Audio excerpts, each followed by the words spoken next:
Tell you what, let's expand our conversation now by bringing in Andy McCarthy. Andy's the former assistant U.S. attorney for the Southern District of New York. Today, he's a policy fellow at the National Review Institute. He's also the author of the book, Faithless Execution, Building the Political Case for Obama's Impeachment. Andy, we thank you for your time on this busy Tuesday night. We just heard Dick Morris about the political problems that Hillary faces, but what about the legal challenges? She came out and told a newspaper yesterday that reports of that larger FBI probe are irresponsible. But you know there's a lot of suspicion that she could be in a heap of trouble. Yeah, I think, JD, that irresponsible is an interesting word to use because it's kind of a non-denial denial, as we used to say in the 70s. It doesn't mean that that it's not true. And, you know, look, anybody who has looked at the connection between the money that flows into the Clinton Foundation, which seems to me to be a kind of a scam for getting around the campaign finance laws, and the accommodations that were made for people who were donors by the State Department, and this kind of disturbing pattern of people who had business before the State Department being intimately involved with the Clinton Foundation.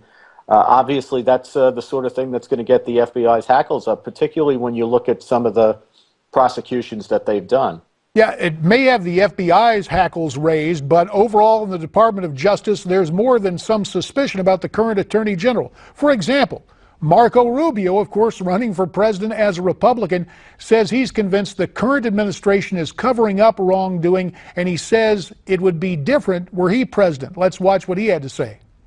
I will have appointed, when I'm president, an attorney general who will follow the law and apply it. Not one that conspires with me to undermine the Second Amendment, and not one that looks the other way when cronies of the current president are committing lawlessness, as has been, I believe, the case with regards to Hillary Clinton's emails. There you are, a former assistant U.S. attorney for the Southern District of New York. Your take on what Marco Rubio has to say about the current attorney general and the Justice Department?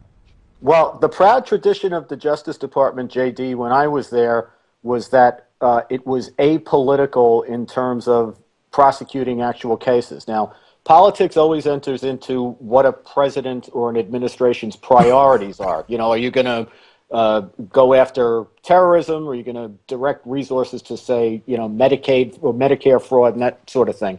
But in the actual conduct of investigations and in the four corners of trials, people check their politics at the door, and the Justice Department was always very proud of what I thought was a justified reputation for doing that. Unfortunately, it hasn't been that way for the last 7 years.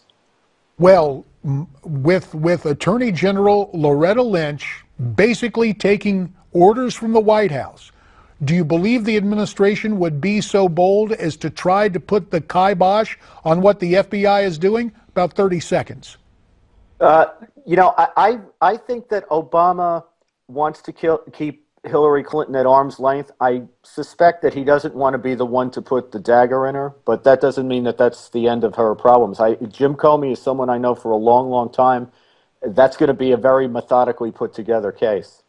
Well, bottom line, do you think this president is holding this over Hillary in some sort of political leverage? 15 seconds.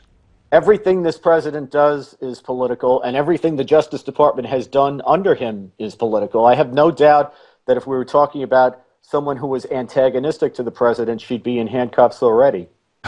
Well, that is a political evaluation that carries more than a grain of truth. Thanks for the truth and nothing but the way you see it. Andy McCarthy, we really appreciate your time Skyping in from New York. Up next, our global economy in a world of hurt. Who's to blame? Jim Rogers has a surprising analysis when we come back.